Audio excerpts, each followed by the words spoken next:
ये कहानी एक ऐसे लड़के की है जो कि एक ऐसी वर्ल्ड में रीइंकार्नेट हो गया जहां कई हजार लोगों में सिर्फ किसी एक के पास ही मैजिक पावर होती थी।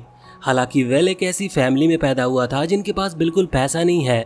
वो फैमिली नोबल फैमिली कहलाती है। इस वजह से दूसरों को दिखाने के लिए उनको खुद का अपना स्टेटस मेंटेन रखना पड़ता है, जबकि बैकग्राउंड में उनके पास खाने के लिए भी पैसे नहीं हैं। तो कहानी की शुरुआत होती है, हमें सबसे पहले वेल को दिखाया जाता है जो कि अभी अपनी रियल वर्ल्ड में था, जहां वो अभी अभी ऑफिस से आया था और खाना खा रहा होता है। लेकिन उसी समय अचानक से उसकी नींद लग जाती है और जब वो जागता है तो वो एक 6 साल का बच्चा बन चुका है। वो अभी एक पार्टी में था और उसे लग रहा था कि शायद वो कोई सपना देख रहा है। इस वजह से वो फिर से सोने की कोशिश करता है, लेकिन तभी एक आदमी आकर उसे जगाता है और कहता है कि तुम अभी क्यों सो रहे हो। और इसके बाद वो उसे कुछ और दूसरे बड़े आदमियों से लाकर मिलाता है। वेल यहाँ पर बहुत ही अजीब फील कर रहा था और उसे समझ नहीं आ रहा होता है कि वो इनसे क्या बात करे। लेकिन उसी दौरान वहाँ पर एक दूसरा लड़का आता है। ये वेल का बड़ा भाई है। उसे पता चलता है कि वो एक नोबल फैमिली में आ चुका है, जहाँ वो उनका सबसे छोटा बेटा है और आज उसके सबसे बड़े भाई की शादी होने वाली है, जिसके लिए ये पार्टी ऑर्गेनाइज की गई है। ये जानने के बाद वेल अभी बहुत ही ज्यादा खुश था कि अब वो अपनी पूरी लाइफ एक नोबल फैमिली में गुजारेगा, क्योंकि उसे हमेशा से ऐसी ही लाइफ चाहिए थी। लेकिन अगले ही दिन उसे पता चलता है कि वो लोग बहुत ही ज्यादा गरीब हैं और इस चीज की कंफर्मेशन करने के लिए वो अपने भाई से पूछता है। उसका भाई बताता है कि वो बहुत ज्यादा गरीब है और उस पार्टी के लिए भी वो कई सालों से पैसा जमा करते आ रहे थे। वेल ये सुनने के बाद बहुत ही ज्यादा हैरान था। बाद में उसे पता चलता है कि वो इस फैमिली का दूसरा बेटा नहीं बल्कि 8वां बेटा है। इसका मतलब उसके 7 और बड़े भाई है। अब उसे कुछ ही टाइम हुआ था इस फैमिली में आए हुए, तभी उसे पता चलता है कि उसके 2 भाई उनकी फैमिली को छोड़कर जा रहे हैं। वेल उनसे इसकी वजह पूछता है तो वो कहते हैं कि उन्हें इंडिपेंडेंट होना पड़ेगा। वो इस तरह से यहाँ पर रहकर खुद का और बाकियों का ख्याल नहीं रख सकते, इसीलिए वो काम ढूंढने के लिए जा रहे हैं। वो ये भी कहते हैं कि वेल को भी बड़े होकर ऐसा ही करना होगा। यह सुनकर वेल थोड़ा सा शॉक था और सोचने लगा था कि उसे कुछ ऐसा करना होगा जिससे कि बड़े होकर उसे काम करना ना पड़े, फिर वो काम करे भी तो अपने मन का। वैसे अब वो चीज़ ढूंढने लगा था जिसमें उसका इंटरेस्ट हो। अब एक दिन अचानक से उसे एक क्रिस्टल बॉल मिलती है जहाँ पर एक पेपर रखा हुआ था। उसमें इंस्ट्रक्शंस थे कि इस क्रिस्टल बॉल का इस्तेमाल किस तरह से किया जाता है, और साथ ही इसे पढ़ने के बाद वेल को पता चलता है कि इस दुनिया में लोगों के पास मैजिक पावर्स भी होती है, लेकिन 1000 लोगों में करीबन एक का ही चांस रहता है कि उसके पास कोई पावर हो। वेल कोशिश करता है लेकिन इससे कोई फर्क नहीं पड़ता। उसने बहुत ही जल्द गिव अप कर दिया था और जाने लगा था। लेकिन उसी दौरान वो क्रिस्टल बॉल ग्लो करने लगती है, जिससे वेल को पता चलता है कि वो एक विजार्ड है। इसका मतलब वो मैजिक का यूज कर सकता था। अब उसे जल्द से जल्द एक टीचर की जरूरत थी जिससे अब वो अपने मैजिक को इम्प्रूव कर पाए। वैसे देखा जाए तो एक टीचर ढूंढना बहुत महंगा काम है, इसी वजह से वो अभी कुछ ऐसी किताबें ढूंढ रहा था जो उसे फ्री में मिल सके और उनमें उसे मैजिक के बारे में कुछ नॉलेज मिल पाए। हालांकि जब वो अपने फादर से किताबों के बारे में पूछता है तो उसे पता चलता है कि उसके फादर तो अनपढ़ हैं और उन्हें कुछ भी पढ़ना लिखना नहीं आता। अब वेल के पास कोई और चारा नहीं था। वो अपनी किस्मत को आजमाने के लिए वहीं पास के जंगल में चला आता है और एक लकड़ी उठाकर जोर जोर से चिल्लाते हुए मैजिक का यूज करना शुरू कर देता है, लेकिन इससे कोई फायदा नहीं होता। पर इतने में ही वहाँ पर एक अजीब सा आदमी आ गया था, जिसे देखकर वेल बहुत ही डर जाता है और अपनी छड़ी सामने दिखाते हुए उसे भागने को कहता है। पर अब वो आदमी जाता नहीं, वो उसकी छड़ी लेकर वहाँ से दूर फेंक देता है और इसके बाद वो अपना नाम एल्फ्रेड बताता है और कहता है कि वो एक मैजिशियन है और उसने वेल के मैजिक को महसूस कर लिया है। वैसे हम देखते हैं कि उसने अभी जो छड़ी फेंकी थी वो जाकर एक छोटे से पत्थर से टकराती है और वो छोटा पत्थर कुछ बड़े पत्थरों से टकराकर एक बड़े से पत्थर को वहाँ नीचे एक जंगली सूअर के ऊपर गिरा देता है, जिससे उस सूअर को गुस्सा आ गया था और वो तुरंत ही वहाँ से भागते हुए इनके ऊपर हमला करता है। अभी वेल बहुत ही ज्यादा डर गया था, इस वजह से वो वहाँ से भागने की कोशिश कर रहा था, लेकिन वो मैजिशियन एल्फ्रेड उसके हाथ को पकड़ता है और अपने मैजिक को शेयर करते हुए एक विंड अटैक मैजिक उस जंगली सूअर की तरफ करवाता है, जिससे वो जंगली सूअर पीछे हट गया था। और फिर एल्फ्रेड वेल को कांग्रेचुलेशन कहता है उसकी इस लाइफ के पहले स्पेल को यूज करने के लिए। वैसे अभी वो जंगली सूअर फिर से उनकी तरफ हमला कर रहा था, लेकिन एल्फ्रेड अब अपनी पावर का इस्तेमाल करता है, जिसके बाद उसने बहुत ही तेजी से उसे दूर फेंक दिया था, जिससे वो जंगली सूअर वहीं पर मारा जाता है। वेल तो अभी एल्फ्रेड की पावर को देखकर बहुत ही ज्यादा हैरान था, लेकिन फिर वो उससे कहता है कि उसे डरने की जरूरत नहीं, क्योंकि एल्फ्रेड असल में पास के ही किंगडम का कोर्ट मैजिशियन रह चुका है। कोर्ट मैजिशियन वो होते हैं जो कि किंगडम के मेन मैजिशियन में आते हैं। वैसे इस पोजीशन के लिए बहुत ही ताकतवर होना जरूरी है, लेकिन एल्फ्रेड कह रहा था कि उसे भरोसा है कि वेल इससे भी ज्यादा ताकतवर बन सकता है, जो सुनकर वेल हैरान था। वैसे वो देखता है कि अब एल्फ्रेड वहाँ उस जंगली सूअर को अपनी एक थैली के अंदर भर रहा है और वो उतना बड़ा जंगली सूअर उतनी छोटी सी थैली के अंदर बंद भी गया था। अब इसके बाद एल्फ्रेड यहाँ आकर वेल को पहले चाय देता और बताता है कि वो वेल को मैजिक सिखाना चाहता है। वेल तो ये सुनकर बहुत ही ज़्यादा हैरान था। हालांकि वो सोच रहा था कि उसके पास इतने पैसे नहीं हैं, पर एल्फ्रेड कहता है कि उसे पैसे नहीं चाहिए, वो तो सिर्फ अपने लिए एक सक्सेसर ढूंढ रहा है जो कि उसकी इस मैजिक लेगेसी को कंटिन्यू रख पाए।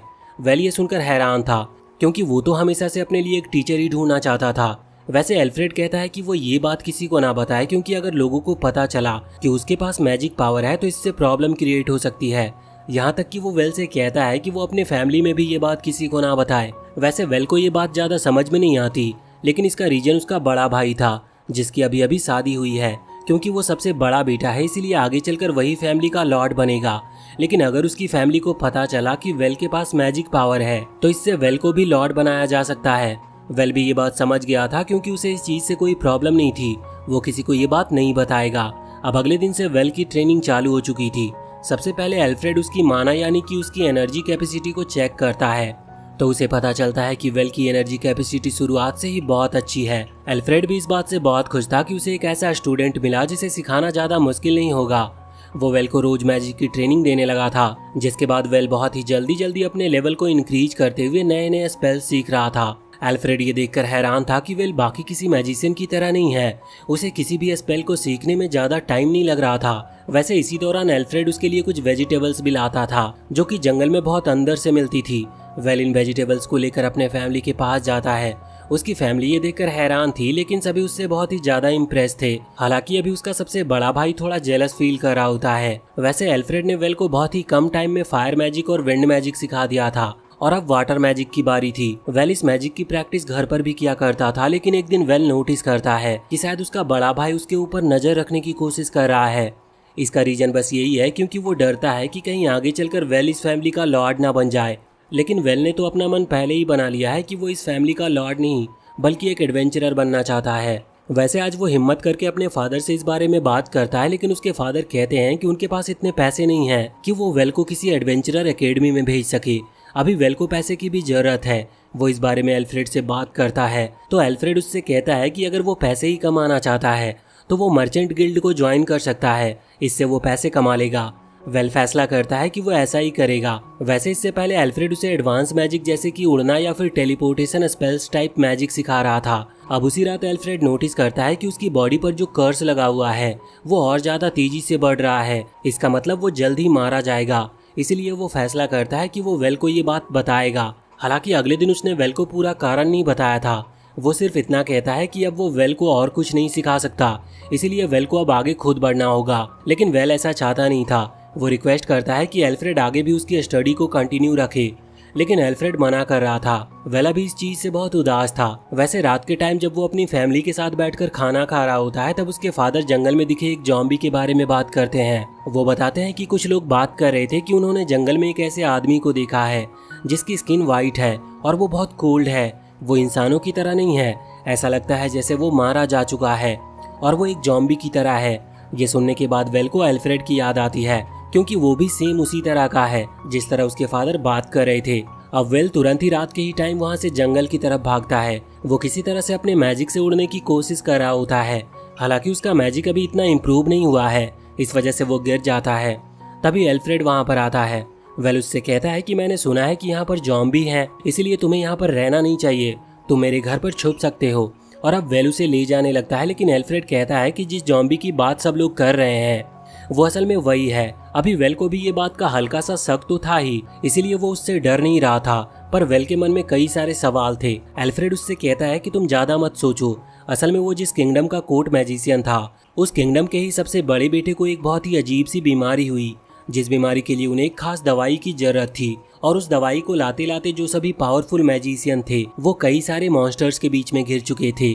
उन मॉन्स्टर को हराना सिर्फ एल्फ्रेड के ही बस की बात थी, क्योंकि वो सबसे पावरफुल मैजिशियन था और इसी वजह से उसने सभी की जान बचाने के लिए खुद की जान गंवा दी। लेकिन एल्फ्रेड को हमेशा से एक रिग्रेट था कि वो मरते मरते अपना सक्सेसर नहीं ढूंढ पाया और इसी वजह से उसकी सोल डिसअपियर नहीं हुई और वो वेल से मिला। एल्फ्रेड कहता है कि उसे अपने लिए एक सक्सेसर चाहिए था जो कि उसे अब मिल चुका है, इसीलिए अब वो जा सकता है। लेकिन जाने से पहले वो वेल के होली मैजिक को देखना चाहता है। वो चाहता था कि वेल अपने होली मैजिक से उसकी सोल को प्यूरिफाई करे। वेल तुरंत अपने होली मैजिक का इस्तेमाल करता है, लेकिन इतनी पावर काफ़ी नहीं थी, इसीलिए वो अपनी पूरी पावर लगा देता और अभी ऐसा करते वक्त वेल को अभी एल्फ्रेड के साथ गुजारे वो सारे सीन्स दिखाई दे रहे थे। वेल यहाँ पर दुखी भी था क्योंकि वो तो अभी एल्फ्रेड से सिर्फ 2 हफ्ते पहले ही मिला है, लेकिन फिर भी वो उसके इतने क्लोज आ गया। अभी जाते हुए एल्फ्रेड कहता है कि तुम्हें अपना बेस्ट देना होगा और पावरफुल बनना होगा।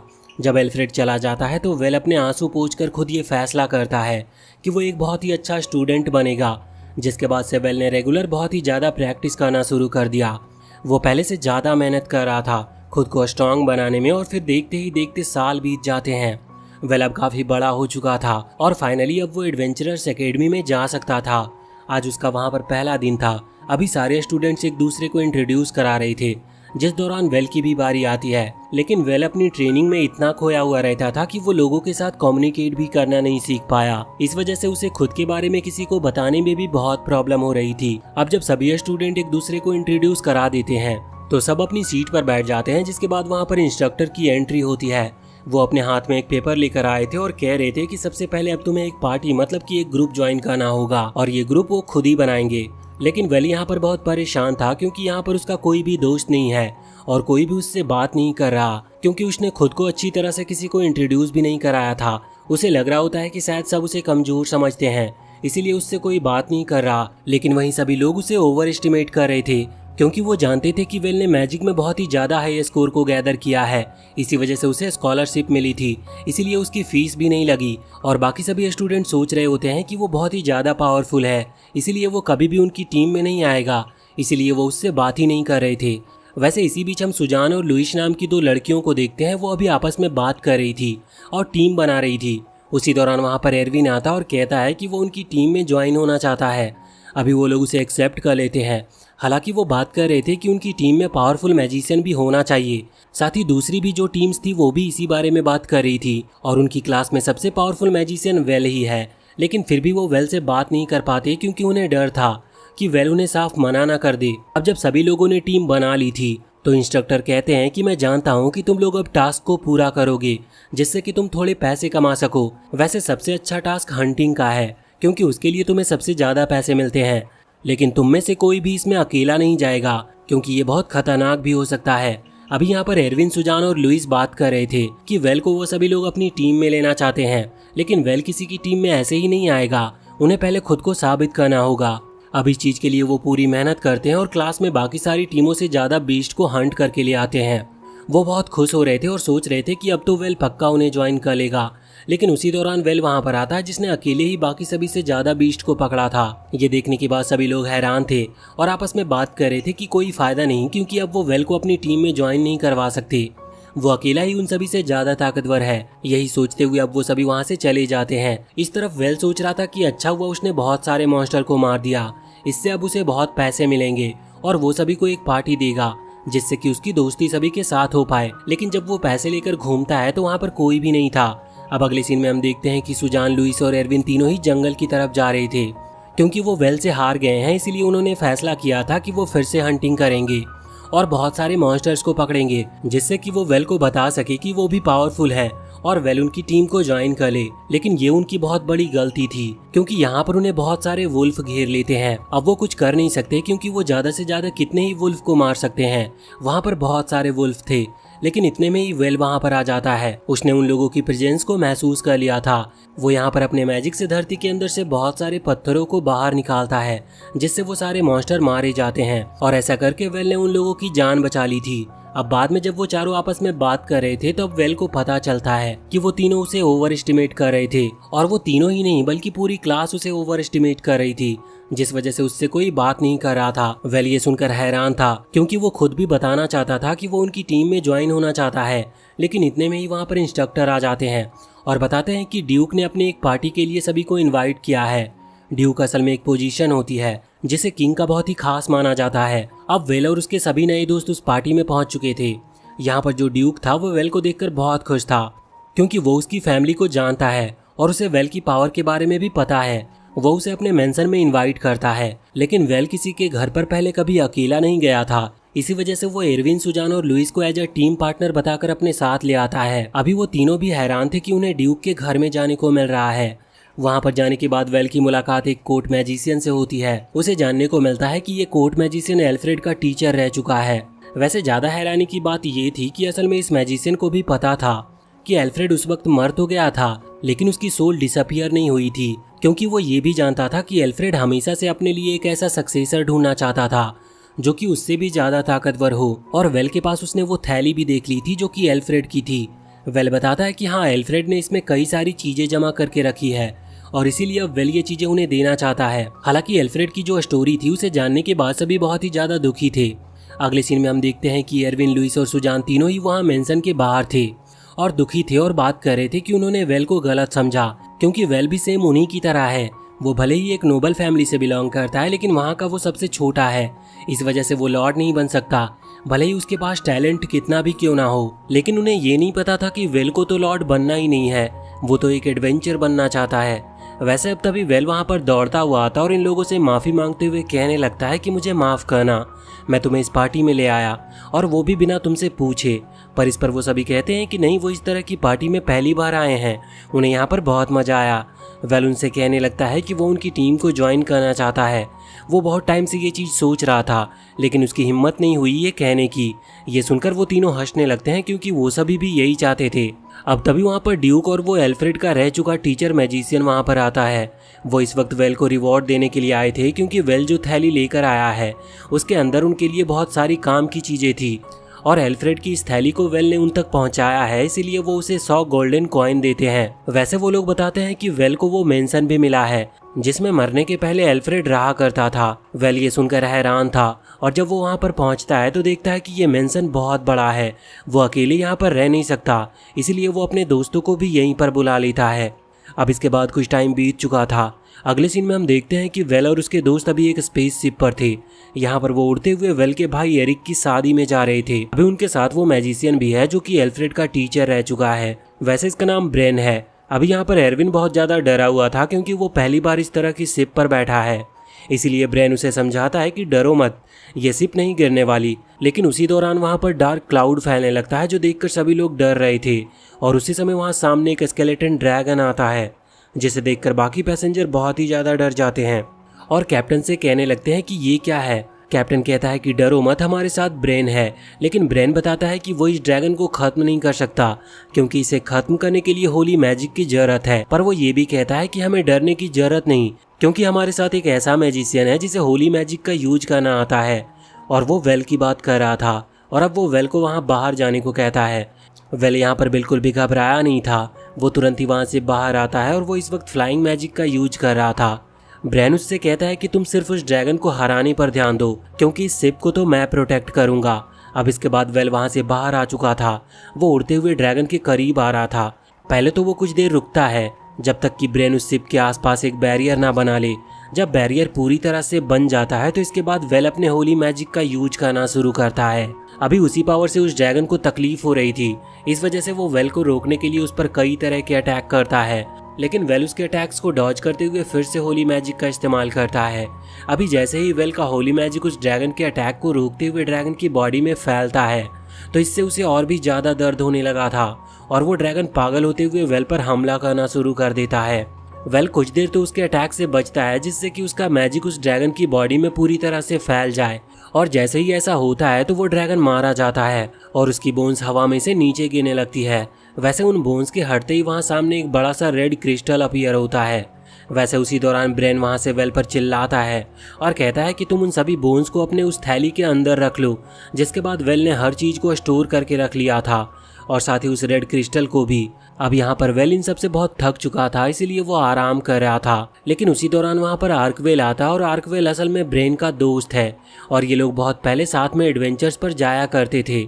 अभी ये लोग आपस में बात करते हुए और वेल उनके एडवेंचर की कहानी सुनते हुए बहुत ही जल्दी अपने टाउन पर पहुंच जाता है। अभी यहाँ पर जब वो पहुंचे थे उसी समय ब्रेन वहाँ से चला गया था। उसने आर्कवेल को इन सभी का ध्यान रखने को कहा था। लेकिन उसी समय वहाँ पर किंगडम से एक नाइट आता और कहता है कि किंग को इस बात का पता चल चुका है कि वेल ने रास्ते में उस स्केलेटन ड्रैगन को हराया है, इसीलिए वो वेल से मिलना चाहते हैं। अब अपने सभी दोस्तों को भाई कहकर वेल उस नाइट और आर्कवेल के साथ किंग से मिलने के लिए चला जाता है। अभी वहाँ पैलेस के अंदर पहुँचने के बाद सभी लोग वेल को एक ड्रैगन किलर वॉरियर की नज़र से देख रहे थे। वैसे वहाँ पर पहले से जो नोबेल्स खड़े थे वो थोड़ा जेलस फील कर रहे थे क्योंकि सभी का अटेंशन वेल के ऊपर जा चुका है। वेल वहाँ पर आकर किंग से मिलता है और सबसे पहले वो उसे थैंक यू कहते हैं क्योंकि उसने कई लोगों की जान बचाई है और साथ ही अब वो उसे एक मेडल भी देते हैं ड्रैगन किलर का। और उसके बाद बात निकलती है उन बोन्स की जो कि वेल ने कलेक्ट की थी। साथ ही वेल के पास जो रेड क्रिस्टल भी है। अब उन्हें देखते हुए प्राइम मिनिस्टर और एक हाई लेवल जनरल के बीच में बहस हो जाती है। जनरल कह रहे थे कि वेल को इसके लिए एक बहुत बड़ी कीमत मिलनी चाहिए क्योंकि ये चीजें बहुत रेयर होती है, लेकिन प्राइम मिनिस्टर बताते हैं कि उनके पास अभी इतना बजट है ही नहीं, लेकिन उन्हें ये चीजें किसी भी कीमत पर चाहिए थी। बाद में किंग इस चीज का सॉल्यूशन निकालते हैं और वेल को वो 1.5 लाख गोल्ड कॉइन देते हैं। अब इस सब पूरे प्रोसेस में शाम हो चुकी थी। वेल वहां से निकलता है आर्कवेल के साथ, लेकिन पैलेस के बाहर आने के बाद उसकी मुलाकात एक मार्शल आर्टिस्ट से होती है। वो इस वक्त वेल को इम्प्रेस करने की कोशिश कर रहा था जिससे कि वेल उसे हायर कर ले, लेकिन वहीं पर खड़े गार्ड उसे लेकर वहां से जाते हैं। अभी आर्कवेल वेल से कहता है कि देखो तुम्हें थोड़ा ध्यान रखना होगा क्योंकि तुम्हारे पास अब बहुत सारे पैसे आ चुके हैं, इसीलिए इस तरह के लोग तुम्हें अक्सर मिला करेंगे, लेकिन तुम्हें इन्हें इग्नोर करना है। साथ ही वो ये भी कहता है कि तुम्हें बाकी नोबेल्स का भी ध्यान रखना होगा क्योंकि वो अपनी डॉटर की शादी तुमसे कराने के लिए तुम्हें फोर्स करेंगे। वेल कहता है कि कोई बात नहीं, वो इन चीजों का ध्यान रखेगा। अब अगले सीन में हम देखते हैं कि वेल अपने दोस्तों के साथ अपने भाइयों के पास आ चुका था, जहाँ पर उसके भाई थोड़े दुखी लग रहे थे क्योंकि उनका सबसे बड़ा भाई जिसकी शादी शुरुआत में हुई थी उसने इस बार इनके लिए कोई गिफ्ट नहीं भेजे हैं, और अगर शादी के दौरान इनके पास गिफ्ट नहीं होंगे तो बाकी नोबेल्स के बीच इनकी इमेज खराब हो जाएगी। वेल ये सुनकर सोचता है कि सच में नोबेल होना मतलब बहुत ज्यादा पैसे होने जैसा नहीं है, बल्कि नोबेल होने का मतलब सिर्फ दिखावा करना है। हालांकि अब वेल ने उन्हें पैसे दे दिए थे और कहा था कि गिफ्ट के सारे पैसे वो देगा। वेल अभी खुश था क्योंकि उसके फेवरेट भाई की शादी है। अब अगले सीन में हम देखते हैं कि वेल एक चर्च में गया हुआ था क्योंकि उसने इतनी कम एज में इतनी पॉपुलैरिटी हासिल कर ली है, इसीलिए वो थोड़ा थैंकफुल भी था। वो वहाँ पर जाकर वहाँ के फादर को 200 गोल्ड कॉइन देता है। अब फादर उसे वहाँ पर बैठने को कहते हैं। उसी दौरान वहाँ पर एक लड़की आती है। वेल उसे देखते ही नोटिस कर लेता है कि इसके पास भी होली मैजिक की पावर है। उस बारे में वो उनसे पूछता है तो वो बताते हैं कि हाँ वो लड़की, उसका नाम एलिस है और वो भी होली मैजिक का यूज कर सकती है, लेकिन वो सिर्फ होली हीलिंग मैजिक यूज करती है, इसीलिए सभी लोगों ने उसे सेंट मान लिया है। पर फादर नहीं चाहते कि उनकी ग्रैंड डॉटर यहाँ पर चर्च में रहे। वो चाहते हैं कि वो जल्द से जल्द शादी करके यहाँ से जाए और वो वेल को इसके लिए काबिल समझते हैं। वेल को पहले तो ये चीज़ें मजाक लगती है और वो हंसने लगता है, लेकिन बाद में वो समझ जाता है कि वो लोग मजाक नहीं कर रहे। अभी एलिस के ग्रैंडफादर ने उससे एक बार भी उसकी मर्जी नहीं पूछी थी, इसीलिए वेल सोच रहा था कि एलिस को कोई भी मिल सकता है, लेकिन उसके ग्रैंडफादर ने उससे उसकी मर्जी नहीं पूछी। शायद वो प्रेशर में है, इसीलिए वेल यहाँ पर कुछ भी नहीं कहता। वैसे उसने हाँ नहीं करी थी पर उसने ना भी नहीं कहा था। अब वहाँ से लौटने के बाद जब वो अपने दोस्तों से और अपने बड़े भाई एरिक से मिलता है तो वो सभी लोग हैरान हो जाते ये सुनकर कि वेल सिर्फ 1 मिनट की मीटिंग के बाद अपनी शादी तय करवा कर आ रहा है। वैसे इस वक्त वो लोग उसे क्लाउन यानी कि जोकर बना रहे थे क्योंकि वेल को अभी टाउन के अंदर घूमने जाना था कुछ सामान लेने के लिए, और वो नॉर्मल कपड़ों में जा नहीं सकता था वरना लोग उसे पहचान लेंगे। हालांकि इस क्लाउन के ड्रेस में भी उसे वो मार्शल आर्टिस्ट पहचान लेता है जो कि उसे पैलेस के बाहर मिला था। वो यहाँ पर भी वेल को अपनी स्किल्स दिखाने लगता है, जिस दौरान बाकी सभी भी उसे पहचान लेते हैं और आकर कहने लगते हैं कि वेल उन्हें अपने रिटेनर के तौर पर एक्सेप्ट कर ले। रिटेनर दरअसल वो होते हैं जो कि नोबेल फैमिली के बच्चे अपने मास्टर के तौर पर रखते हैं। रिटेनर उनका काम भी करते हैं और उन्हें स्टडी में भी हेल्प करते हैं। अब यहाँ पर वेल किसी तरह से बचकर वापस आ गया था, लेकिन वो इस चीज़ से बहुत परेशान हो चुका है। इस चीज़ का आइडिया निकालते हुए एरविन उससे कहता है कि क्यों ना तुम मुझे अपना रिटेनर बना लो, इससे प्रॉब्लम ही खत्म हो जाएगी, कोई तुम्हें फोर्स करेगा ही नहीं। अभी एरविन इस बात को मजाक में कह रहा था, लेकिन वेल इस बात को सीरियसली लेते हुए हाँ कर देता है, जो सुनने के बाद एरविन बहुत ही ज़्यादा हैरान हो गया था। बाद में हम वेल को देखते हैं जो कि एलिस पर नज़र रख रहा था। उसके घर पर अभी उसके ग्रैंडफादर थे, लेकिन उसे एलिस कहीं पर दिख नहीं रही थी। उसी समय वो उधर पीछे आ जाती और उसे आवाज़ लगाती है। वेल पहले तो डर जाता है, लेकिन बाद में वो दोनों बैठकर बातें करने लगते हैं। वेल यहाँ पर उससे कह रहा था कि तुमने जो डिसीजन लिया है क्या वो तुमने किसी के प्रेशर में आकर लिया है। इस पर एलिस कहती है कि ऐसा नहीं है, उसे कभी ना कभी तो किसी के साथ शादी करनी ही पड़ेगी, और ऐसे में अगर वो ड्रैगन स्लेयर के साथ शादी करे तो ये तो खुशी की बात है। वेल इस चीज़ से खुश था कि वो किसी के प्रेशर में आकर ये डिसीजन नहीं ले रही है। वहीं दूसरी तरफ हम एरविन लुइस और सुजान को देखते हैं। अभी एरविन लुइस और सुजान को चिढ़ा रहा था और कह रहा था कि मैं तो अब वेल का रिटेनर बन चुका हूँ, मतलब तुम दोनों मेरे जूनियर हो, लेकिन चिंता मत करो, मैं तुम्हें भी कोई ऐसी ही जॉब दिलवा दूंगा। इससे उन दोनों को बहुत गुस्सा आता है और जब एरविन वहां से चला जाता है तो उन दोनों की ही नज़र एरिक और उसकी नई पार्टनर पर पड़ती है। वो दोनों साथ में क्यूट लग रहे थे, लेकिन इससे सुजान और लुइस को एक आइडिया आता है।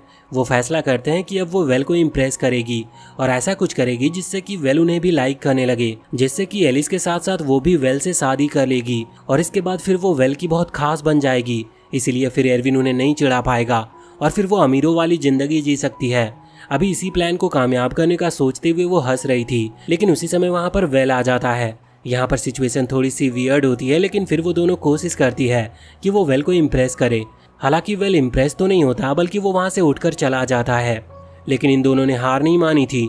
ये रात को फिर से प्लानिंग कर रही थी। इस दौरान सुजान कहती है कि मेरे हिसाब से ये प्लान ठीक नहीं है, हमें ऐसा नहीं करना चाहिए। अभी उन्हें नहीं पता था कि वेल बाहर से उनकी बातें सुन रहा है। ये बहुत ही ऑकवर्ड कन्वर्सेशन थी, लेकिन वेल फिर भी उनकी बात सुन रहा था। उसी समय वहाँ पर पैलेस का बटलर आता है। वो वेल को इनवाइट करने के लिए आया था घर पर डिनर पार्टी के लिए। वेल वहाँ पर पहुँचता है। ये डिनर पार्टी एलिस और वेल के बीच की थी। वो बटलर उन्हें खाना देता है और अब सिचुएशन थोड़ी सी अजीब थी, क्योंकि वेल इस तरह से एलिस के साथ अकेला था, लेकिन खाने के बाद वो जाने लगता है। तभी वो बटलर कहता है कि आप इस तरह से नहीं जा सकते, क्योंकि आज आपकी पहली डेट है, इसलिए आप दोनों को शॉपिंग पर जाना चाहिए। अब वेल ना चाहते हुए भी एलिस के साथ चला जाता है। रास्ते में एक शॉप पर वेल को बहुत सारी रिंग्स दिखाई देती है, तो वो उन्हें देखने लगा था, लेकिन वो बहुत ही ज्यादा महंगी थी। एलिस कहती है कि नहीं, तुम्हें मेरे ऊपर इतना ज्यादा खर्च करने की जरूरत नहीं। उसी समय वेल वहाँ दूर रखी हुई एक मामूली सी रिंग को देखता है, लेकिन वो रिंग उसे बहुत पसंद आई थी। वो उसे खरीदना चाहता था और जब वो उसका प्राइस पूछता है तो शॉप ऑनर बताता है कि ये टोटल 300 गोल्ड कॉइन की है। जो सुनने के बाद वेल और एलिस दोनों ही बहुत हैरान थे, लेकिन फिर भी उसने वो रिंग खरीद ली थी। अब जब वो दोनों वहाँ से लौट रहे थे तो एलिस बहुत ही ज़्यादा खुश थी। वो कह रही थी कि इस मैजिक रिंग के लिए तुम्हारा बहुत बहुत शुक्रिया। हालांकि वेल को पहले नहीं पता था कि वो एक मैजिक रिंग है। अब बाद में उसे जानने को मिलता है कि सच में इस रिंग पर मैजिक का यूज किया जा सकता है। वो जब उसे अपने मैजिक से चार्ज करता है तो वो रिंग एक्टिवेट हो जाती है और वो दोनों एक अलग अलग स्पेस में आ जाते हैं जहाँ पर अनलिमिटेड जगह थी। वेल को पता चलता है कि ये रिंग एनर्जी स्टोर करने के काम आती है, जिसे बाद में जरूरत पड़ने पर यूज किया जा सकता है। वेल यहाँ पर अपनी कुछ एनर्जी रिलीज कर देता है। अगले सीन में हम देखते हैं कि अभी एरविन, सुजान और लुइस तीनों बैठकर बातें कर रहे थे। उसी दौरान एलिस वहाँ पर आती है और वेल के बारे में पूछती है, लेकिन वो बताते हैं कि वेल तो अभी किंग से मिलने गया है। असल में किंग ने वेल को एक मिशन के लिए बुलाया था। वो वेल को एक ड्रैगन के बारे में बताते हैं जिसने उन्हें बहुत परेशान करके रखा है। ये ड्रैगन यहाँ से बहुत दूरी पर है और ये बहुत ताकतवर है, और इस तरह के ड्रैगन ईविल ब्रेथ का इस्तेमाल करते हैं जो कि बहुत पावरफुल होती है। और यही सेम अटैक उस स्केलेटन ड्रैगन ने किया था, लेकिन वेल के पास होली मैजिक की पावर है, इसीलिए उसने उस अटैक को रोक दिया था। और अभी इसीलिए किंग उसे इस मिशन के लिए चुन रहे थे, क्योंकि पहले ही उनके कई सारे सोल्जर घायल हो चुके हैं और अभी कुछ और भी वहीं पर फंसे हैं। अभी वेल का साथ देने के लिए ब्रेन उसके साथ जाने वाला था। ब्रेन बताता है कि हम एक और आदमी को साथ में ले जा रहे हैं। अब वहाँ पर एक आदमी आता है जो कि बहुत ही ज़्यादा ताकतवर था, जिसका नाम था आर्मस्ट्रॉन्ग। अब ये तीनों वहाँ से उड़कर उस ड्रैगन को ढूंढने के लिए निकल पड़े थे। वैसे जब वेल के दोस्तों को ये बात पता लगती है कि वेल इस तरह के खतरनाक मिशन पर गया है, तो वो भी कुछ लोगों को जमा कर लेते हैं वहाँ वेल की मदद के लिए जाने के लिए। उसी दौरान एलिस भी वहाँ उन्हें ज्वाइन करती है, क्योंकि उसके पास हीलिंग पावर्स है, तो वो वहाँ पर घायल सोल्जर को हील कर सकती है। अब हम देखते हैं कि वेल, आर्मस्ट्रॉन्ग और ब्रेन तीनों ही वहाँ पर पहुँच चुके थे और उस ड्रैगन के साथ फाइट करने लगे थे। ये लड़ाई थोड़ी सी मुश्किल थी, क्योंकि वो ड्रैगन बहुत पावरफुल था। आर्मस्ट्रॉन्ग के पास बहुत पावर थी, लेकिन वो सिर्फ उस ड्रैगन को रोक सकता था, और यहाँ वेल के पास होली मैजिक थी जिससे कि उस ड्रैगन को खत्म किया जा सकता है। इसीलिए वो मिलकर काम करते हैं। इस चीज में उन्हें थोड़ी सी चोट तो आती है, लेकिन अंत में उन्होंने उस ड्रैगन को खत्म कर दिया था। दूसरी तरफ हम एलिस को देखते हैं जो कि अभी उन सोल्जर्स को हील कर रही थी जो कि पहले यहाँ पर आए थे और उन्हें चोट लगी हुई है। अभी एलिस की एनर्जी खत्म हो गई थी, लेकिन वो उस स्टोरेज रिंग के अंदर से और ज्यादा एनर्जी लेकर उन्हें हील करते जा रही थी। अभी वो बहुत खुश थी, क्योंकि वहाँ पर लेटे सभी इंजर्ड सोल्जर वेल की तारीफ कर रहे थे। कुछ ही देर में एलिस को पता चलता है कि वेल भी वहाँ पर आ चुका है, लेकिन वो बहुत ही ज़्यादा इंजर्ड है। ये देखकर एलिस को उसकी चिंता होती है और वो वहाँ से भागती है, लेकिन वो देखती है कि वेल तो ठीक है, उसे बस थोड़ी सी नॉर्मल इंजरीज आई है। वैसे अब अपनी एनर्जी का ज़्यादा इस्तेमाल करने की वजह से एलिस बेहोश हो चुकी थी। कुछ देर के बाद जब उसे होश आता है तो वेल उसके पास वहीं पर बैठा था। वो बताता है कि उसने सोल्जर से उसकी बहुत तारीफ सुनी है। एलिस ने अपनी एनर्जी खत्म हो जाने के बाद भी बहादुरी से सबको हील किया और सभी की चोटों को ठीक किया। अब जब वो एलिस की तारीफ कर ही रहा था, तभी उसी दौरान वहाँ पर आर्मस्ट्रॉन्ग आता है। वो अभी एलिस को होश आ जाने की वजह से बहुत ही ज़्यादा खुश था। यहाँ पर वेल को जानने को मिलता है कि आर्मस्ट्रॉन्ग असल में एलिस के अंकल हैं।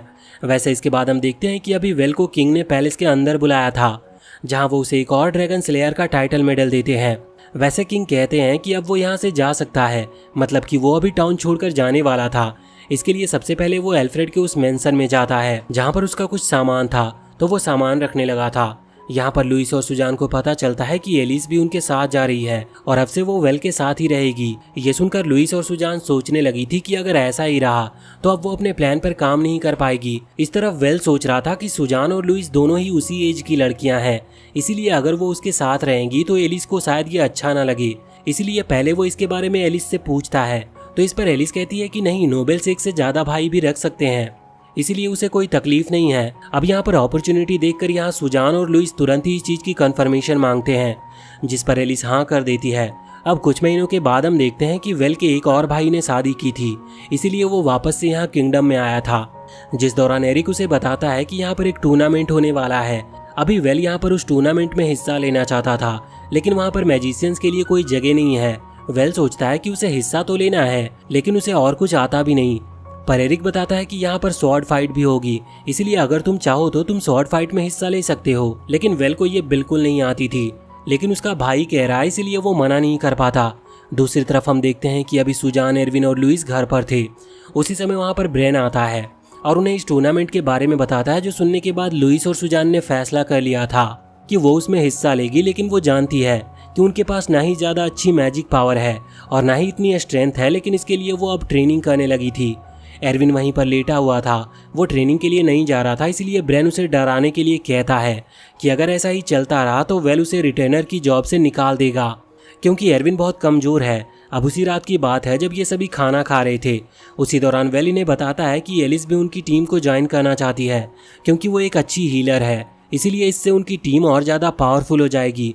इसी दौरान वो बताता है कि इस टूर्नामेंट में पिछले टूर्नामेंट का विनर पार्टिसिपेट नहीं कर रहा, वो चाहता है कि बाकियों को भी मौका मिले। ये सुनकर एरविन फैसला करता है कि अब वो पार्टिसिपेट कर सकता है, क्योंकि उसके जीतने के चांस बढ़ गए हैं। इसके बाद अब वो प्रैक्टिस करने लगा था और प्रैक्टिस में उसने सभी को पीछे छोड़ दिया था। यहाँ पर वेल की हालत बहुत ख़राब थी, क्योंकि वो इस तरह की प्रैक्टिस में ज़्यादा अच्छा नहीं है, उसे सिर्फ मैजिक का यूज करना आता था। लेकिन अब कुछ ही दिन बाद वेल बताता है कि वो पार्टिसिपेंट जो कि हर बार जीतता था, वो भी अब पार्टिसिपेट कर रहा है। ये सुनने के बाद एरविन का मोटिवेशन पूरी तरह से गिर चुका था और अब वो फिर से और प्रैक्टिस नहीं कर रहा था। सुजान और लुइस उसे मनाने के लिए आती है, लेकिन वो नहीं मानता। बाद में जब वो बाहर आता है तो वहाँ पर वो वेल को बैठा हुआ देखता है।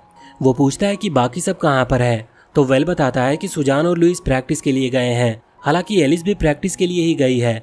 वो कहता है कि उसकी बॉडी प्रैक्टिस के लिए नहीं बनी है, क्योंकि उसने बचपन से आज तक इस तरह की ट्रेनिंग कभी नहीं की, लेकिन फिर भी वो हार नहीं मान रही। ये सुनकर एरविन मोटिवेट हो जाता है। वो फैसला करता है कि भले ही वो हार क्यों ना जाए, लेकिन फिर भी वो कोशिश करेगा। अब इसके बाद सीधा टूर्नामेंट वाला दिन आता है। हम देखते हैं कि अभी वेल की फाइट शुरुआती राउंड में नाइट कैप्टन के साथ होने वाली थी। अभी इससे लड़ते वक्त वेल बहुत ही जल्दी हार जाता है।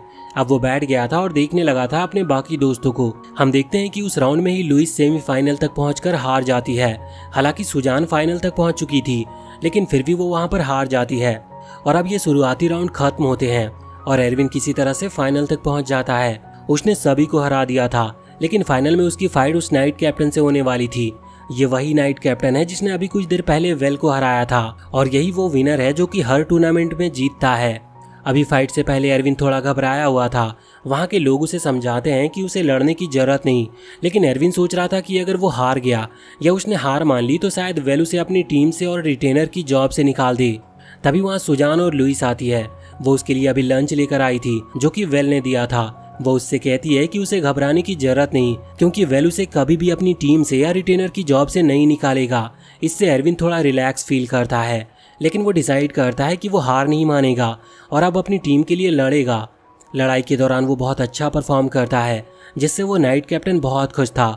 बाद में वो नाइट कैप्टन सुजान और एरविन दोनों को ही अपना स्टूडेंट बना लेता है और उन्हें ट्रेनिंग कराने का फैसला करता है। दूसरी तरफ हम देखते हैं कि वेल और लुइस को भी किसी ने अपना स्टूडेंट बना लिया था। वो दोनों अभी उस मास्टर से ही मिलने के लिए जा रहे थे। हालांकि जब वो वहाँ पर पहुँचते हैं तो सामने आर्मस्ट्रॉन्ग को देखते हैं। वो कहता है कि वो उन्हें बहुत स्ट्रांग बना देगा। अब यहाँ से 3 साल बाद का सीन आता है। हम देखते हैं कि वेल अभी 15 साल का हो चुका है और अभी वो सोच रहा था कि फाइनली अब वो स्ट्रांग हो चुका है, इसका मतलब किंग उसे अब छोटे मोटे मिशंस नहीं देंगे और वो अपनी लाइफ खुद की मर्जी से जी पाएगा। लेकिन इतने में ही वहाँ पर ब्रेन आता है। वो उससे कहता है कि हमें ये मिशन गिल्ड की तरफ से मिला था, ये किसी एंशियंट सिटी के बारे में है, लेकिन इसे डिटेल में बताने के लिए ब्रेन वेल के साथ रहेगा।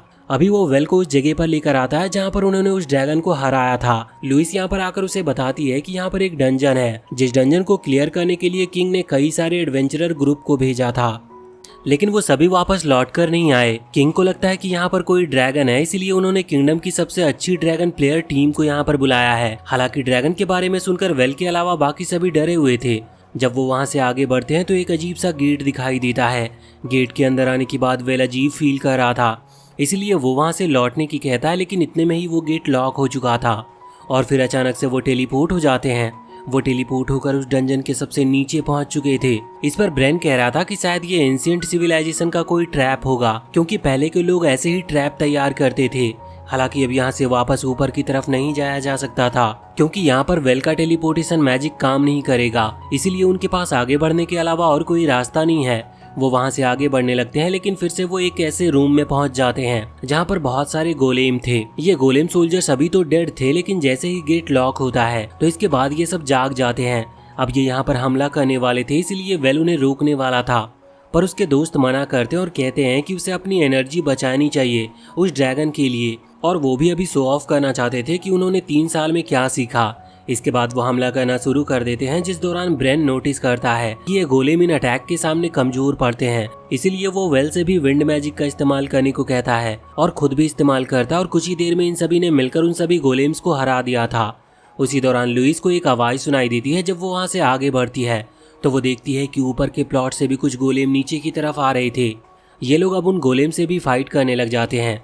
ये फाइट कुछ दिनों तक इसी तरह से चलती है, क्योंकि ये जैसे जैसे ऊपर के फ्लोर्स की तरफ बढ़ रहे थे वहाँ पर और भी गोलेम सोल्जर्स थे।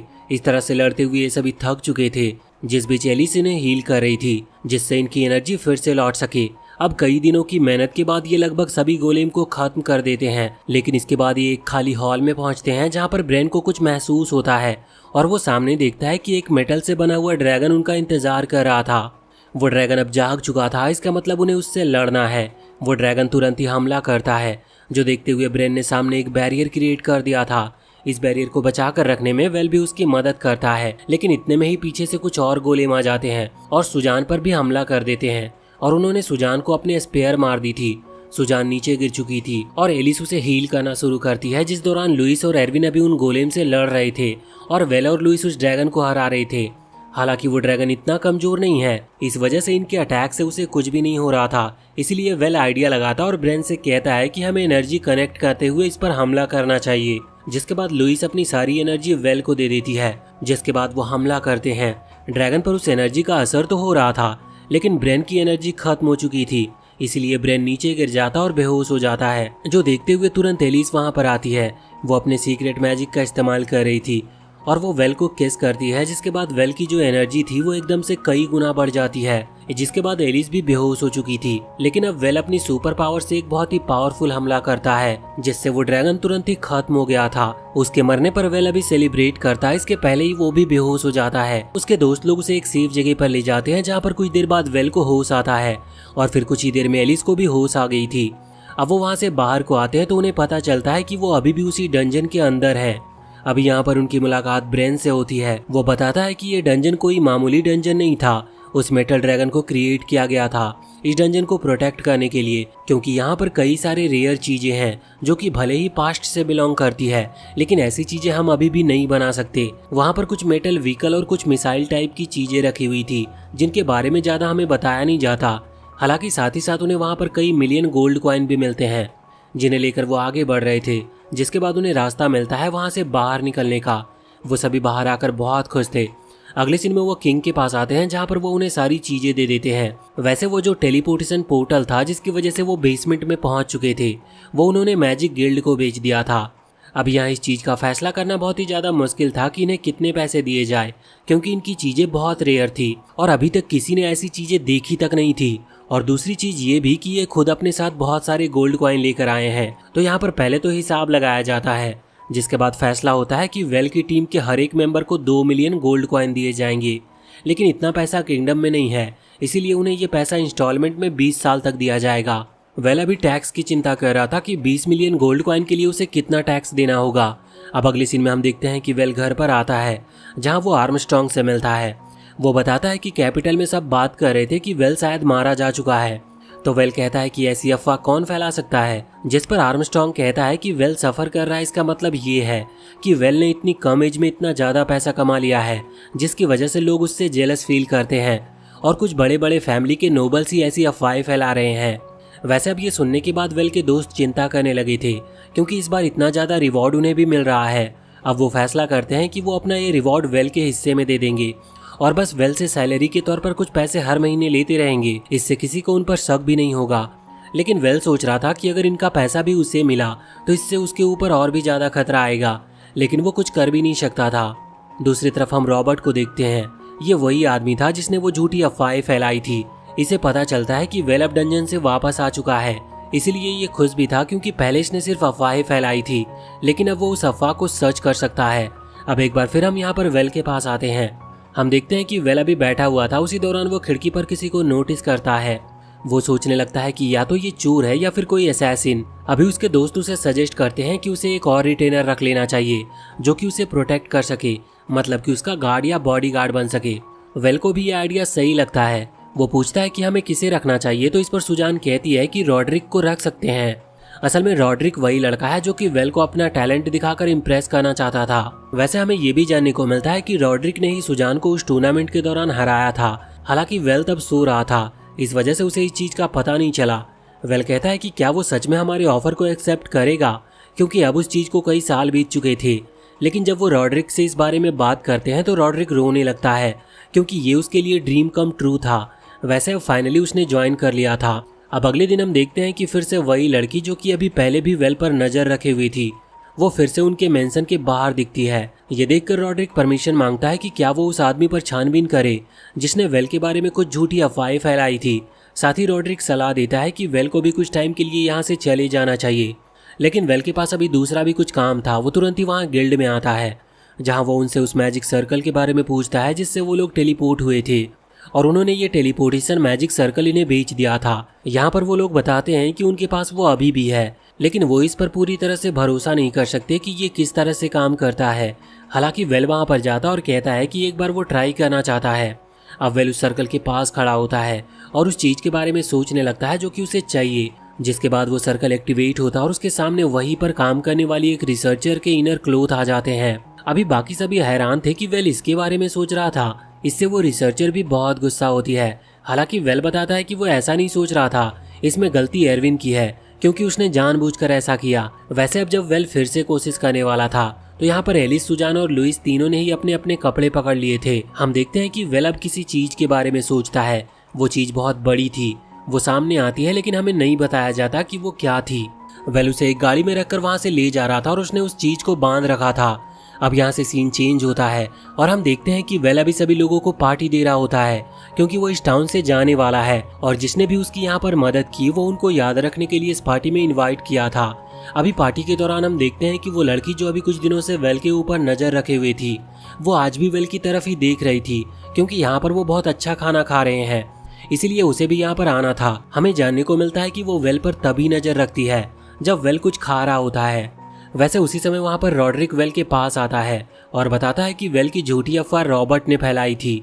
रॉबर्ट असल में प्राइम मिनिस्टर का भाई है और वो वेल की ऐसी अफवाह इसीलिए फैला रहा था क्योंकि वेल प्राइम मिनिस्टर के करीब है और वो चाहता है कि प्राइम मिनिस्टर के जो करीब है वो उसे खत्म कर दे, जिससे कि नेक्स्ट प्राइम मिनिस्टर वो बन पाए। वैसे अब वेल को एक शॉकिंग बात पता चलती है। रॉबर्ट असल में रॉड्रिक का फादर है, लेकिन बर्थ के बाद उसने रॉड्रिक को पहचानने से मना कर दिया था, इसीलिए रॉड्रिक खुद भी बदला लेना चाहता है। वैसे अब तभी वहाँ पर एलिस कुछ खाने के लिए लेकर आती है, जो देखकर मेंशन के बाहर उस लड़की से रहा नहीं जाता और वो गेट नॉक करने लगती है। ये लोग तैयार थे उसे रोकने के लिए, लेकिन जैसे ही वो गेट के अंदर आती है तो ये लोग डर जाते हैं। वो अभी भागते हुए वेल की तरफ बढ़ रही थी। वेल बहुत घबरा गया था और उसने मान लिया था कि अब वो मारा जाने वाला है, लेकिन असल में वो लड़की यहाँ पर सिर्फ खाने के लिए आई थी। उसी समय जनरल वहाँ पर आते और वेल से माफ़ी मांगने लगते हैं उनकी बेटी के ऐसे बिहेवियर के लिए। वो बताते हैं कि इसका नाम विलेमो है और वो वेल का पीछा इतने दिनों से इसीलिए कर रही थी क्योंकि वो देखना चाहती थी कि वेल इसे पेट भरकर खाना खिला सकता है कि नहीं। अभी इस चीज पर वेल को कुछ भी समझ नहीं आया था, पर जनरल उससे रिक्वेस्ट करता है कि विलेमो वेल के साथ रहना चाहती है क्योंकि उसके पास एक स्पेशल पावर है जिसके लिए उसे बहुत ही ज्यादा खाने की जरूरत पड़ती है, लेकिन इस खाने को वो अपने स्ट्रेंथ के रूप में यूज कर सकती है और अगर वेल चाहे तो वो उसे अपना बॉडीगार्ड बना सकता है और साथ ही साथ अगर वो चाहे तो उसे अपनी वाइफ भी बना सकता है। जनरल को इस चीज में कोई प्रॉब्लम नहीं है। वेल बताता है कि उसकी शादी पहले ही एलिस के साथ हो चुकी है, इसीलिए वो उसे अपनी वाइफ तो नहीं बना सकता। और जहाँ तक बॉडीगार्ड की बात है तो वो अपनी लाइफ एक नॉर्मल एडवेंचरर की तरह जीना चाहता है, इसीलिए वो उसे अपना बॉडीगार्ड बनाकर भी क्या करेगा। इस पर जनरल कहने लगते हैं कि ऐसा नहीं होने वाला क्योंकि ड्यूक उसे जल्दी मॉन्स्टर हंट पर भेजने वाले हैं जो कि बहुत खतरनाक काम है और ऐसे में उन्हें विलेमो की जरूरत पड़ेगी।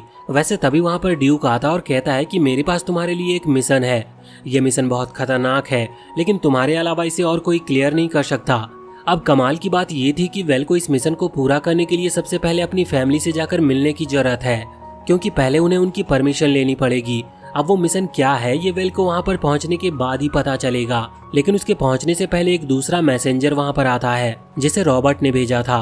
वो वेल के बड़े भाई कर्ट को ये बताता है कि वेल मारा जा चुका है, इसीलिए उसके पास जितने भी पैसे वगैरह थे वो सब कर्ट क्लेम कर सकता है अपने होने वाले बच्चों के लिए। इस पर कर्ट बहुत ही ज्यादा खुश हो गया था, लेकिन तभी उसे आवाज सुनाई देती है और जब वो बाहर देखता है तो वहाँ पर वेल और उसके सभी दोस्त थे।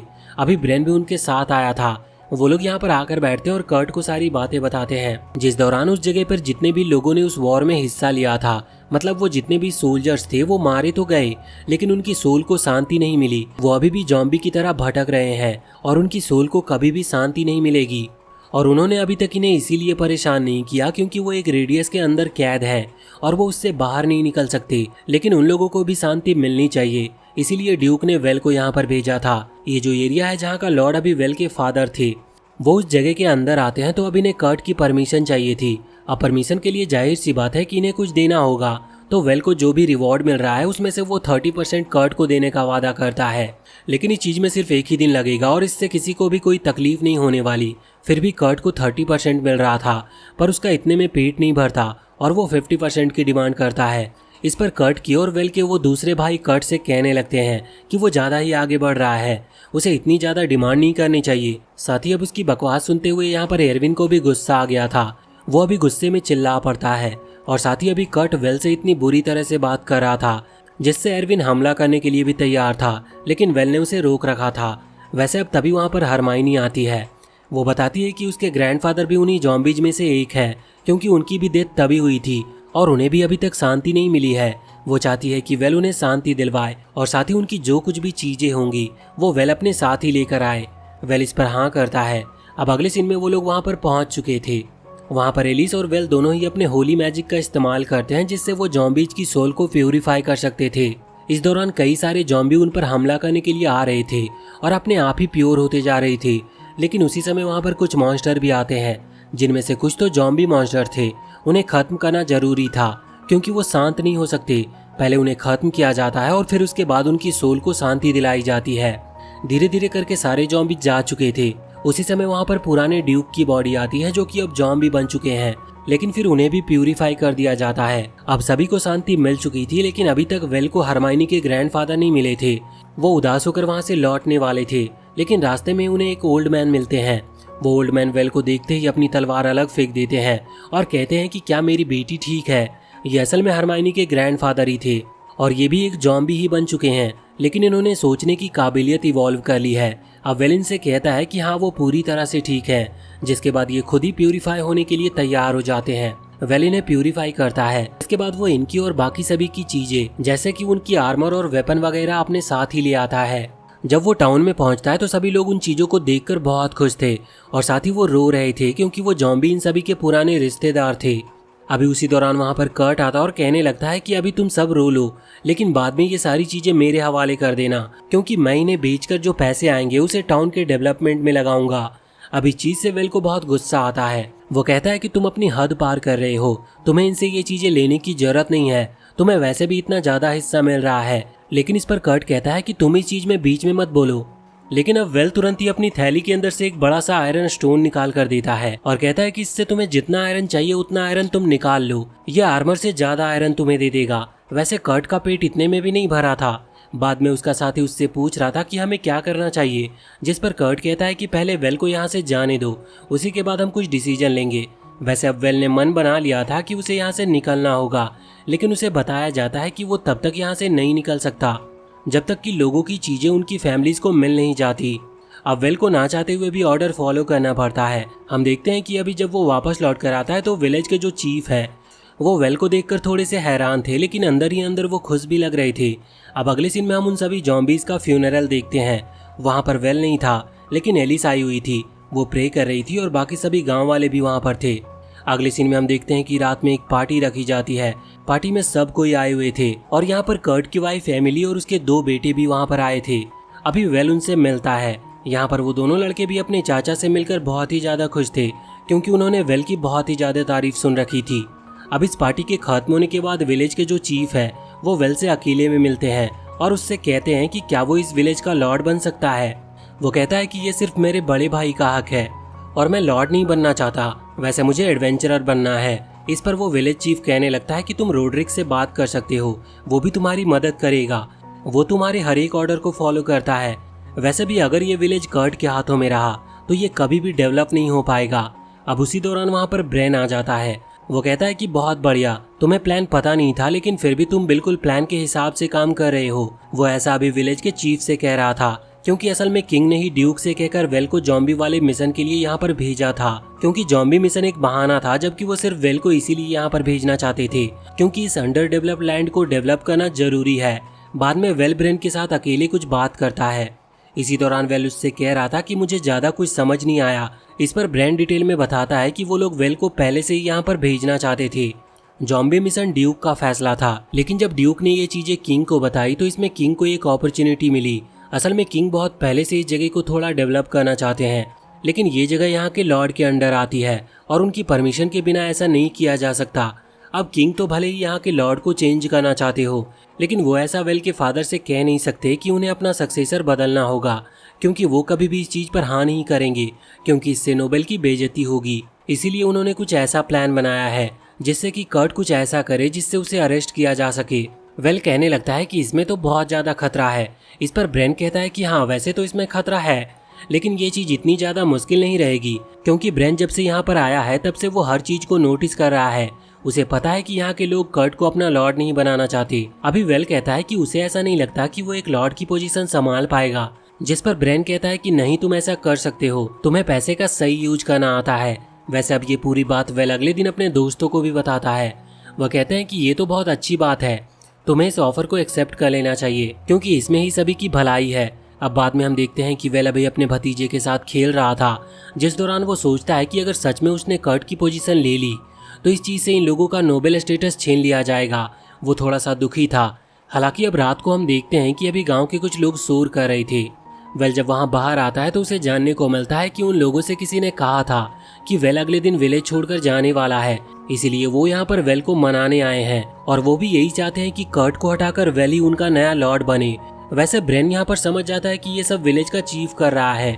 बाद में ब्रेन उससे जाकर मिलता है। हालांकि चीफ का जो इरादा है वो सही है, वो वेल को लॉर्ड बनाना चाहता है, लेकिन ब्रेन उससे कहता है हम जिस प्लान पर काम कर रहे हैं अगर तुम ऐसे ही करते रहे तो इससे प्लान खराब हो जाएगा। लेकिन इस पर चीफ कहता है कि नहीं, विलेज के लिए जो अच्छा होगा वो वही करेगा और वो किसी से डरता नहीं है। अब अगले दिन वेल यही सोच रहा था कि आखिर वो ऐसा क्या करे जिससे कर्ट के साथ बुरा ना हो, क्योंकि अगर वेल लॉर्ड बना तो उससे नोबेल पोजीशन छीन ली जाएगी। इस पर ब्रेन कहता है कि तुम्हें इस चीज की चिंता करने की जरूरत नहीं, क्योंकि उनके प्लान के मुताबिक जब कर्ट को निकाला जाएगा तो कर्ट जिंदा नहीं बचने वाला। ये सुनकर वेल हैरान था। वो अपने भाई को मरने नहीं दे सकता था, इसीलिए वो सोचता है कि उसे खुद से कोई प्लान बनाना होगा। बाद में वो कर्ट से जाकर मिलता है और वो उससे कहता है कि अगर वो अपनी इस जगह को उन्हें दे दे तो वेल उसके बदले उसे और ज्यादा बड़ी जगह देने का प्रॉमिस करता है। कर्ट वहां पर आराम से लॉर्ड बनकर रह सकता था, लेकिन कर्ट को उस पर गुस्सा आता और वो वेल को वहां से भगा देता है। वेल बाहर आकर एमिली से मिलता है। एमिली कहती है कि उसे कर्ट की बिल्कुल परवाह नहीं है, क्योंकि वो एक अच्छा फादर नहीं है, उसे सही डिसीजन लेना नहीं आता। वेल इस पर अग्री करता है। वैसे एमिली बताती है कि उसे सिर्फ अपने दोनों बेटों की चिंता है, इसीलिए वो चाहती है कि वेल सही डिसीजन ले, जिससे कि उनका फ्यूचर भी सेफ रहे। अब वेल अपने दोस्तों को एक प्लान बताता है और कहता है कि उसे उनकी मदद की जरूरत है। उसके दोस्तों ने इस पर हाँ कर दिया था और अगले सीन में हम देखते हैं कि ये लोग वहाँ पर अपनी दुकान लगाते हैं और गांव के लोगों को वो चीजें बेचने लगते हैं जो उन्होंने कभी देखी भी नहीं है। हालांकि इस चीज से बाकी जो बिजनेसमैन थे उनका बिजनेस खराब हो रहा था। वो कर्ट के पास जाते हैं और वो असल में कर्ट के सपोर्टर हैं, लेकिन कर्ट कुछ नहीं कर सकता था, इसीलिए वो गुस्सा करके उन्हें भी भगा देता है। जब वो लौट रहे थे उसी समय वेल उनके सामने आता है और उन्हें कुछ पैसे देकर किंगडम में भेज देता है। अभी अगले दिन कर्ट का एक सपोर्टर उससे मिलने आता है और बताता है कि बाकी सारे जो सपोर्टर्स थे जिनकी बाजार में दुकान थी वो सभी वेल ने खरीद लिए हैं और उन्हें किंगडम की तरफ भेज दिया गया है, जिससे अब कर्ट को कोई सपोर्ट नहीं करेगा। इसीलिए कर्ट का अब लॉर्ड बनना काफी मुश्किल है। कर्ट को इस बात पर बहुत गुस्सा आ रहा था। दूसरी तरफ हम वेल को देखते हैं जो कि रॉड्रिक से मिलता है। वो उसे बताता है कि वो चाहता है कि कर्ट जब यहाँ से अपनी नोबेल की पोजीशन खो देगा तो उसके बाद उसे चर्च भेज दिया जाए, जिससे कि वो यहाँ इस विलेज से दूर रहे। और एमिली और अपने दोनों भतीजों के लिए वो अपना एक नया घर खरीदना चाहता है जहाँ वो शांति से रह सके। रॉड्रिक को ये प्लान अच्छा लगता है, लेकिन ऐसा होना थोड़ा सा मुश्किल था क्योंकि वहाँ दूसरी तरफ रॉबर्ट कर्ट से आकर मिलता है और वो कर्ट को एक चीज देता है जिससे वो ड्रैगन फ्लूट कहकर बुला रहा था। हालांकि ये बहुत रेयर ट्रेजर है, इसीलिए कर्ट को ये यकीन नहीं हो रहा था कि आखिर वो उसे ऐसी चीजें क्यों देगा। लेकिन इस पर रॉबर्ट कहता है कि मैं चाहता हूँ कि तुम वेल को खत्म कर दो, वो तुम्हारे भी रास्ते का कांटा है और मेरे भी। और वैसे भी तुम लॉर्ड बनना चाहते हो, वो तुम्हें फालतू में एक ऐसी जगह पकड़ा रहा है जो किसी काम का नहीं है। अब कर्ट इसके लिए तैयार था, इसीलिए अब वो वेल को अगले दिन ये कहकर बुलाता है कि उसने वेल के ऑफर के बारे में कुछ सोचा है। अभी वेल को भी डाउट था और साथ ही साथ ब्रेन भी कह रहा था कि जरूर कुछ गड़बड़ है, लेकिन ब्रेन ने ये चीज सेंस कर ली थी कि कर्ट अकेला वेल से मिलने के लिए आ रहा है, इसीलिए जरूर उसके पास कोई ऐसी चीज है जिससे वो वेल को रोक सकता है या हरा सकता है। वेल उससे मिलने के लिए जाता है जहाँ पर उसके दोस्त पीछे छुपे हुए थे। कर्ट कहता है कि उन्हें भी बाहर बुला लो क्योंकि वो भी तुम्हें नहीं बचा सकते। और इसके बाद वो वेल का मजाक उड़ाने लगता है। साथ ही वो यहाँ पर उस ड्रैगन फ्लूट को भी बाहर निकालता है, जिसे देखने के बाद सभी लोग हैरान थे, खासकर ब्रेन, क्योंकि वो पहचान चुका था कि ये क्या है। इसे बजाते ही यहाँ पर बहुत सारे ड्रैगन आ जाएंगे, जो जानने के बाद सभी लोग कर्ट को ऐसा करने से रोकते हैं और कहते हैं कि अगर उसने ऐसा किया तो वो भी मारा जाएगा। लेकिन कर्ट कहता है कि उसे पता है कि जो इसे बजाता है उसे कुछ भी नहीं होता, क्योंकि वो ड्रैगन उसे कुछ भी नहीं करते। वेल कहने लगता है कि तुम जरा अपनी वाइफ और अपने बच्चों के बारे में सोचो। इस पर कर्ट कहता है कि उनके बारे में ही सोच रहा हूँ, क्योंकि वेल को खत्म करने के बाद उसे उसका सारा पैसा मिल जाएगा और वैसे भी एक तरह से देखा जाए तो वो उनके बारे में क्या सोचे। वो कहता है कि मुझे पता है कि वो मेरी परवाह नहीं करते, इसीलिए मैं सिर्फ अभी अपनी ड्यूटी फॉलो कर रहा हूँ, वरना मुझे भी उनकी कोई चिंता नहीं है। अभी वो फ्लूट बजा ना दे, इसीलिए ब्रेन उस पर हमला करता है उसे रोकने के लिए, लेकिन वो फ्लूट कर्ट को बचा लेती है। हालांकि इसके बाद अब कर्ट ने सच में उस फ्लूट को बजा दिया था, लेकिन वहाँ पर कोई भी ड्रैगन नहीं आता, बल्कि जमीन के अंदर से कुछ घोष निकलने लगते हैं, जिससे ब्रेन समझ जाता है कि ये ड्रैगन फ्लूट नहीं है, ये एक दूसरा लेजेंडरी ट्रेजर है। लेकिन ब्रेन को समझ नहीं आ रहा था कि इस तरह का ट्रेजर कर्ट को किसने दिया होगा। वो उससे कहता है कि ये जिसने भी तुम्हें दिया है उसने तुम्हें बेवकूफ बना दिया, क्योंकि ये सुसाइड अटैक की तरह है। अभी वो घोस्ट स्पिरिट कर्ट की बॉडी को कंट्रोल करने लगते हैं और धीरे धीरे वो एक मॉन्स्टर में बदल जाता है। वेल समझ गया था कि उसका भाई को अब बचाया नहीं जा सकता, लेकिन वो इस चीज से इतना ज्यादा शौक में था कि वो कर्ट के अटैक को रोकता भी नहीं। कर्ट उस पर हमला कर रहा था, लेकिन उसी दौरान एलिस अपने होली मैजिक से उस अटैक को रोकने की कोशिश करती है, पर उसका होली मैजिक काफी नहीं था। वेल रियलिटी में आता और समझ जाता है कि अब उसके भाई को बचाने का कोई रास्ता नहीं है, इसीलिए उसे अपने भाई की सोल को प्यूरिफाई करना होगा। वो तुरंत ही अपनी पूरी होली मैजिक पावर का इस्तेमाल करता है, जिससे उन्होंने उस मॉन्स्टर को प्यूरिफाई कर दिया था। लेकिन कर्ट की सोल का एक टुकड़ा बच गया था जो कि प्यूरिफाई होना नहीं चाहता था। वो कर्ट की प्योर सोल थी। वो तुरंत ही वहाँ से निकलते हुए सीधा टाउन की तरफ जा रही थी, क्योंकि कर्ट को पता है उसे वो ट्रेजर किसने दिया, और वो जानता था कि जिसने भी उसे दिया है वो उसे फंसा रहा था। इसीलिए इस तरफ हम देखते हैं कि रॉबर्ट, जो कि अभी पार्टी कर रहा है, ये सोचते हुए कि अब वेल मारा जा चुका होगा, वो हैरान हो जाता है जब खिड़की तोड़ते हुए कर्ट की सोल वहाँ पर आती है। अब अगले दिन जब वेल अपने दोस्तों के साथ वहाँ टाउन लौटता है तो वहाँ पर रॉड्रिक इस इंसिडेंट के बारे में बताता है कि कर्ट की सोल ने यहाँ पर आकर रॉबर्ट को खत्म कर दिया। साथ ही साथ उस पार्टी में जितने भी लोग थे वो सारे भी मारे जा चुके हैं। वेल को पता चलता है कि वहाँ टोटल 12 नोबेल्स थे, जो सुनने के बाद वेल हैरान था। वैसे रॉड्रिक कहता है कि अब वो बहुत प्रॉब्लम में फंस चुके हैं, क्योंकि अब एमिली को यहाँ पर शांति से नहीं रहने दिया जाएगा, क्योंकि अब वो एक क्रिमिनल की वाइफ बन चुकी है। यहाँ के लोग कभी भी कर्ट के बच्चों को वो रिस्पेक्ट नहीं देंगे जो कि वो एक नोबल को देते हैं। वेल सोच रहा था कि ये तो बहुत गलत हुआ और उसे कुछ समझ नहीं आ रहा था कि वो अब क्या करे। बाद में वो आर्मस्ट्रॉन्ग और ब्रेन से मिलता है। जहाँ पर वो उनसे कह रहा था कि नोबेल सच में बहुत बेकार होते हैं। वो नोबेल्स की यहाँ पर बहुत रिस्पेक्ट करता है और उनकी हर एक कमियों के बारे में बताता है कि वो क्राइम करते और वो भी दूसरे लोगों के पीछे छिपकर। इसी दौरान ब्रेन कहता है कि तुम ये मत भूलो कि तुम भी एक नोबेल फैमिली से बिलोंग करते हो। अभी वेल को ये बात बहुत बुरी तरह से चुभ गई थी। उसे ब्रेन की बात का बुरा नहीं लगा था, उसे तो इस बात का बुरा लगा था कि वो भी एक नोबेल है और कुछ दिन तक वो इस बात को भूल नहीं पाता। लेकिन एक दिन एलिस उसका ये बिहेवियर नोटिस करते हुए उससे पूछ लेती है और जब वेल उसे सारी बातें बताता है तो एलिस कहती है कि नहीं, तुम बाकी नोबेल्स की तरह नहीं हो। नोबेल बनना बुरा नहीं है, लेकिन उस तरह का बिहेवियर होना गलत है। तो वेल भी फैसला करता है कि हाँ, उसने सही कहा, इसीलिए अब वो ऐसा नोबेल बनेगा जो हर किसी की कदर करता हो और सभी के बारे में अच्छा सोचता हो। अगले ही दिन वो जाकर किंग से मिलता है। किंग उससे रिक्वेस्ट करते हैं कि वो उस पूरे अंडर डेवलप्ड लैंड को फिर से डेवलप लैंड बनाए, जैसा वो बहुत पहले हुआ करता था। वेल इसके लिए तैयार था। किंग कहते हैं कि देखो, तुम इतना बड़ा काम कर रहे हो, अगर तुम्हें और किसी चीज की जरूरत हो तो तुम मांग सकते हो। वेल कहता है कि हाँ, उस हादसे में टोटल 12 नोबेल्स मारे गए थे, इसीलिए उन सभी की पोजीशन अभी खाली है और सिर्फ किंग के पास ही ये परमिशन होती है कि वो पोजीशन किसे देनी है। इसीलिए वेल चाहता है कि वो पोजीशन वो उसके नाम कर दे। अभी ये बहुत बड़ा फैसला था। ये सुनते हुए प्राइम मिनिस्टर और जनरल दोनों ही वेल को रोक देते हैं और कहते हैं कि तुम ये कैसी बातें कर रहे हो, तुम इस काबिल नहीं कि तुम किसी नोबेल को चुन सको।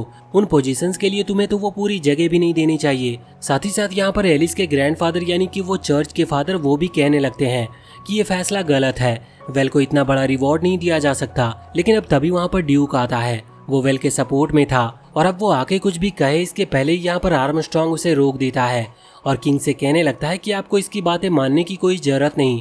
मैं तो कहता हूँ कि इसे पूरी जगह भी दे देनी चाहिए, इसे पहले आधी जगह दीजिए। अगर ये उसे डेवलप करने में कामयाब हो गया तो ही हम इसे बाकी की जगह देंगे। अब किंग कहने लगते हैं कि नहीं, तुम लोग शांत हो जाओ। वेल ने पहली बार हमसे कुछ मांगा है और मुझे वेल पर पूरा भरोसा है, इसीलिए मैं उसे ये चीज देने को तैयार हूँ। वेल ये सुनकर बहुत खुश था। वैसे तभी आर्मस्ट्रॉन्ग उसकी तरफ आंख मारता है क्योंकि ये सब उसी का प्लान था और सिर्फ आर्मस्ट्रॉन्ग का ही नहीं बल्कि वहाँ पर सभी लोग इस चीज में वेल की मदद कर रहे थे और इस चीज का वेल को भी पता नहीं था। हालांकि किंग इस चीज को समझ चुके थे लेकिन वो कुछ कहते नहीं। बाद में हम देखते हैं कि वेल एमिली से मिलने के लिए आता है। वो उससे कहता है कि जब उसके दोनों बेटे बड़े हो जाएंगे तब वेल उन्हें नोबेल का स्टेटस दिलवा देगा क्योंकि उसे भी इस चीज की परमिशन मिल चुकी है। एमिली इससे बहुत ज्यादा खुश थी। बाद में वेल उस जगह को डेवलप करने में लग जाता है जिसमें बहुत मेहनत लगेगी क्योंकि ये बहुत बड़ा एरिया था। लेकिन वेल हार मानने वाला नहीं था, बाकी सभी भी उसका साथ दे रहे थे। वैसे वेल थक चुका था, इसीलिए वो सभी के साथ खाना खाने बैठता है और वो अपने सामने उस डिश को देखता है। ये वही डिश था जो उसने तब खाई थी जब वो दूसरी वर्ल्ड में था और इसी को खाने के बाद वो यहाँ पर टेलीपोर्ट होकर इस वर्ल्ड में आया था। वो सोच रहा था कि सच में ये वर्ल्ड पिछली वर्ल्ड से ज्यादा अच्छी है। और इसी के साथ ये पार्ट और ये सीजन यहीं पर खत्म होता है। तो वीडियो अगर पसंद आई हो तो चैनल को सब्सक्राइब करके बेल आइकन जरूर दबा लें और कमेंट सेक्शन में हमें जरूर बताएं कि आपको ये वीडियो कैसी लगी।